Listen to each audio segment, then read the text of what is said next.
तो एक बहुत बड़ी खोज अब खत्म हो चुकी है और एक महायुद्ध की शुरुआत होने वाली है।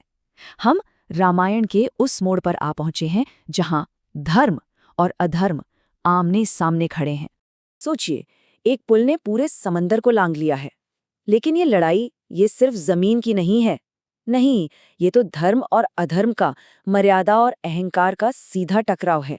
चलिए देखते हैं कि इस महासंग्राम की तैयारी कैसे हुई।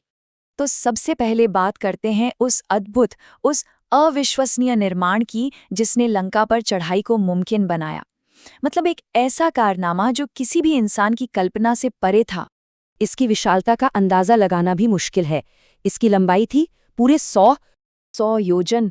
अब शायद आप सोच रहे होंगे, 100 योजन मतलब कितना?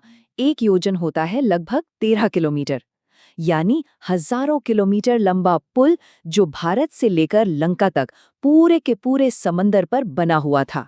और जरा सोचिए, इतना बड़ा, इतना असंभव सा लगने वाला काम कितने वक्त में पूरा हुआ होगा? महीनों? साल? नहीं। जानकर हैरानी होगी, इसे बनाने में लगे सिर्फ 5 दिन। यकीन होता है? 5 दिनों में समंदर पर पुल, ये किसी चमत्कार से कम नहीं था। और ये सबूत था श्रीराम की सेना की अटूट भक्ति और उनकी जबरदस्त ताकत का। और जब पुल तैयार हुआ तो बस एक ही आवाज गूंज रही थी, हर हर महादेव। इस एक जयघोष में पूरी वानर सेना का जोश, उनका संकल्प, सब कुछ था।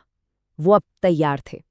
तो एक तरफ तो ये तैयारी थी, ये जोश था, और दूसरी तरफ थी लंका, जहां के महलों में सिर्फ अहंकार की गूंज थी।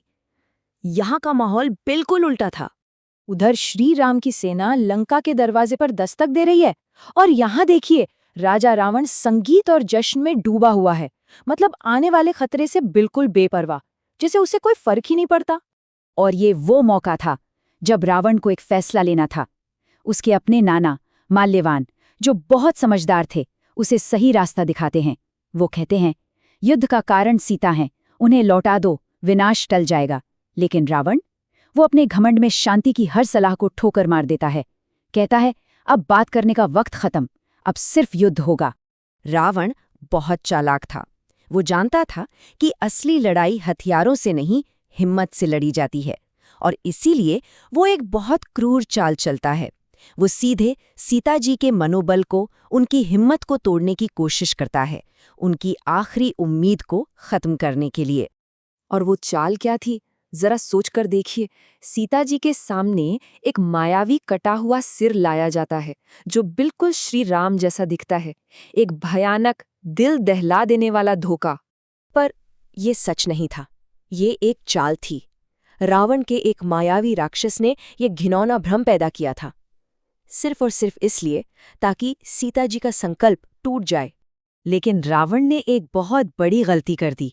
वो सीता जी के संकल्प को, उनकी हिम्मत को समझ ही नहीं पाया। यहाँ हम देखते हैं सीता जी की उस जबरदस्त शक्ति को, जो साबित करती है कि वो सिर्फ एक लाचार बंदी नहीं, बल्कि अपने आप में धर्म की एक ताकत है। और जैसे ही वो भ्रम टूटता है, सीता जी रावण को ऐसा करारा जवाब देती हैं।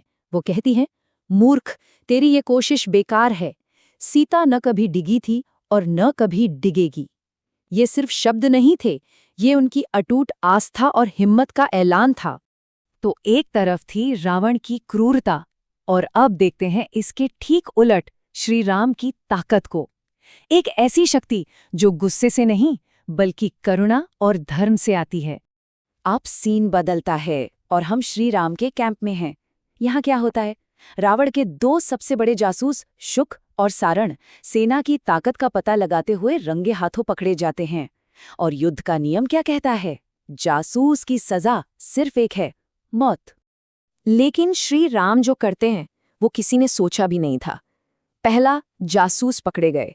दूसरा, सबने कहा कि इन्हें मौत की सजा दो। लेकिन तीसरा, श्री राम ने उन्हें माफ कर दिया, पूरी तरह माफ। और सिर्फ इतना ही नहीं, चौथा कदम तो और भी हैरान करने वाला था। उन्होंने कहा, जाओ हमारी पूरी सेना को ठीक से देखो। ये होता है धर्म पर चलने वाला नेतृत्व, जो डर से नहीं, उसूलों से चलता है। और उन जासूसों के साथ श्री राम रावण के लिए एक पैगाम भेजते हैं। वो कहते हैं, जाकर अपने राजा से कह देना कि जीत सिर्फ सेना की ताकत से नहीं मिलती, जीत हमेशा धर्म और सत्य की होती है। मतलब उन्होंने साफ कर दिया कि ये लड़ाई हथियारों की नहीं, उसूलों की है। और अब हम पहुंचते हैं युद्ध से ठीक पहले के उन आखिरी पलों में, वो आखिरी मौका जब इस महाविनाश को टाला जा सकता था। सोचिए, युद्ध के लिए हर वजह मौजूद है, फिर भी श्रीराम फैसला करते हैं कि शांति के लिए एक आखिरी कोशिश की जाएगी। यही तो श्रीराम का चरित्र है, अपने सबसे बड़े दुश्मन को भी सुधरने का एक मौका जरूर देना। यही असली राजधर्म है। लेकिन इस खतरनाक मिशन पर भेजे किसे? जो दूत जाएगा उसमें कुछ खास बातें होनी जरूरी थी।